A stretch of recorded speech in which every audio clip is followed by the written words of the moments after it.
Olá, seja muito bem-vindo ao canal Shema Israel Oficina da Mente. Eu sou o Josias França e está começando agora a segunda parte do Fé e Ciência, onde nós estamos falando sobre Deus e o Universo. O tema de hoje nós vamos focar no livro de Gênesis, no capítulo 1. Nós vamos ler o capítulo 1 de Gênesis e o versículo 7 para darmos algumas explicações. E diz assim: E fez Deus a expansão, e fez separação entre as águas que estavam debaixo da expansão e as que estavam em cima. No versículo 8, chamou Deus a expansão céus. Foi à tarde e manhã, o segundo dia. Por isso é que nós falamos no primeiro vídeo que quando a Bíblia diz que Deus criou os céus, não está falando dos céus celestiais, está falando do céu que está acima de nós.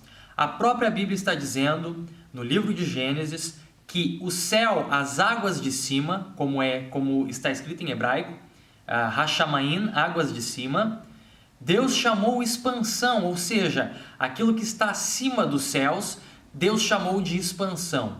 A ciência, ela há muitos anos discute a ideia da expansão como aquilo que está se afastando da Terra, ou seja, como se aqui fosse a Terra e tudo que está ao seu entorno estivesse indo para longe, para distante de nós. E isso é muito fácil de entender através da astrofísica e de estudos e de pesquisas. Essa força que joga as coisas para longe. Na verdade, quando nós lemos em Apocalipse o que vai acontecer à Terra, isso nada mais é do que um reflexo do que já está acontecendo na expansão. Aquilo que Deus projetou e aquilo que Deus planejou que está debaixo da sua poderosa mão.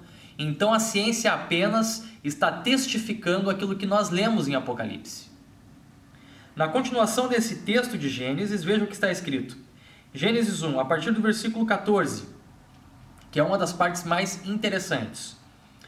Disse Deus: haja luminares na expansão dos céus, para haver separação entre dia e noite, e sejam eles para sinais, para tempos, para dias e anos. Ou seja, Deus está determinando tudo que está acima dos céus, os luminares, as estrelas, os astros, para que sejam para os dias, para os anos, para a nossa vida, para a nossa essência. Aquilo que nós somos hoje como seres humanos, como nós contamos os nossos dias, as nossas horas, os nossos minutos, tudo que os gregos vieram a descobrir depois através da observação dos céus, está descrito aqui no livro de Gênesis. Veja a continuação. E sejam para luminares na expansão dos céus. Novamente a palavra expansão e céus. Para iluminar a terra, e assim foi. E fez Deus os dois grandes luminares, o luminar maior para governar o dia e o menor para governar a noite. E fez as estrelas. Meu irmão, se você lê a palavra de Deus e você não enxerga aquilo que a ciência explica através da astrofísica na palavra de Deus, é um bocado difícil entender que Bíblia você está lendo. E veja que eu não estou tentando ofender a sua lógica, muito pelo contrário.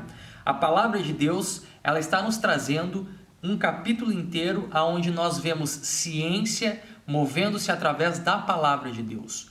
Tudo que nós vivemos, o ar que nós respiramos, as estrelas sobre nós, o céu, a lua, o sol, tudo isso está debaixo da poderosa mão de Deus. E isso está servindo a nós. O universo serve o homem que foi criado por Deus, que domina sobre a terra. E Deus é soberano sobre todas as coisas. Veja como continua o texto. E disse Deus: produzam as águas, no versículo 20, abundantemente répteis de alma vivente, e voem as aves sobre a face da expansão dos céus.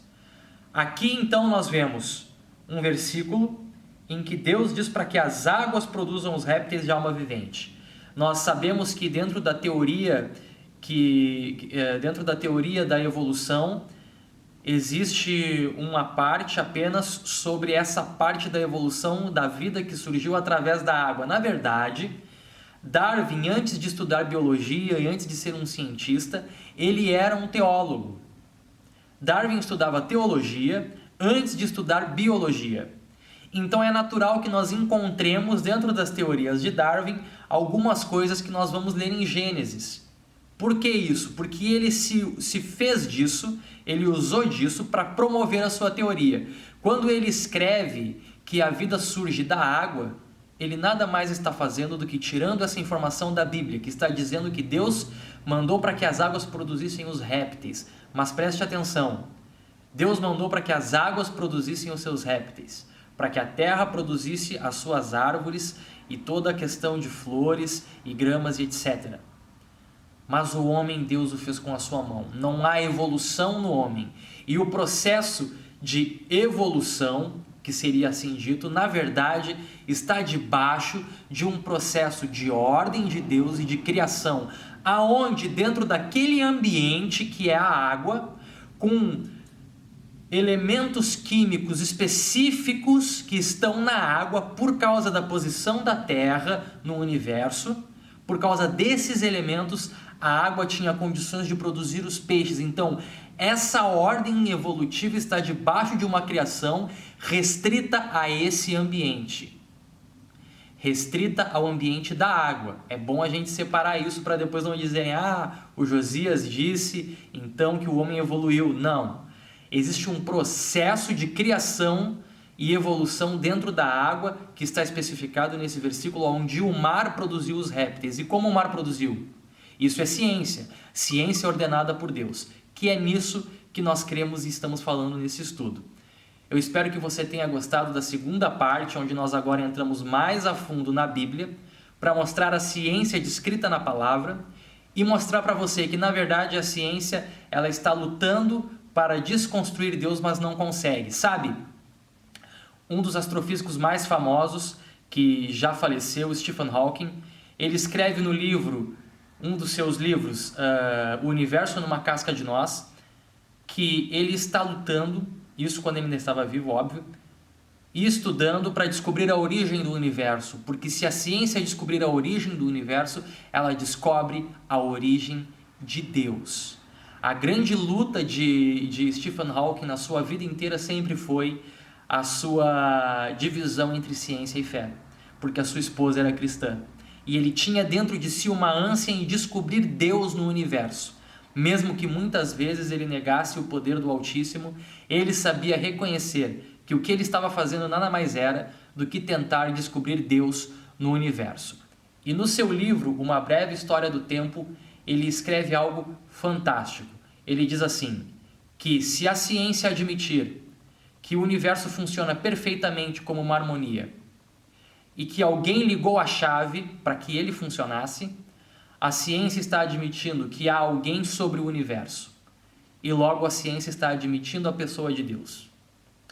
Se a ciência admitir que o universo sempre existiu e que ninguém ligou a chave, a ciência está admitindo que para que as coisas funcionem como funcionam, é porque alguém está comandando o universo desde sempre. Então, se o universo é infinito, este ser poderoso também é infinito. E logo, a Bíblia diz que Deus é eterno. Então, de qualquer uma das maneiras, a ciência está admitindo que o universo depende de Deus.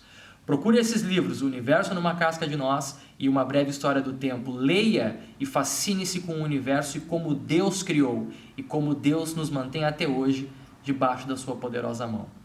Eu espero que você tenha gostado desse vídeo. Até o próximo vídeo. Que Deus abençoe.